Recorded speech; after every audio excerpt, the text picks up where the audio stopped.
Today we talk about how can you enable show button chime on your AnkiDroid app. We're going to figure out the solution on how you can do that on your app.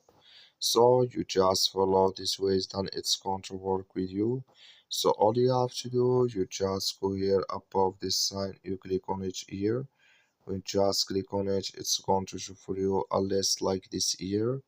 Then you click here on settings, so then it's going to take you to next step here. It's going to show for you like this. Then just click here on appearance. When you just click on it, then it's going to take you to this list here. You go down, come here to show button time, just click in this sign.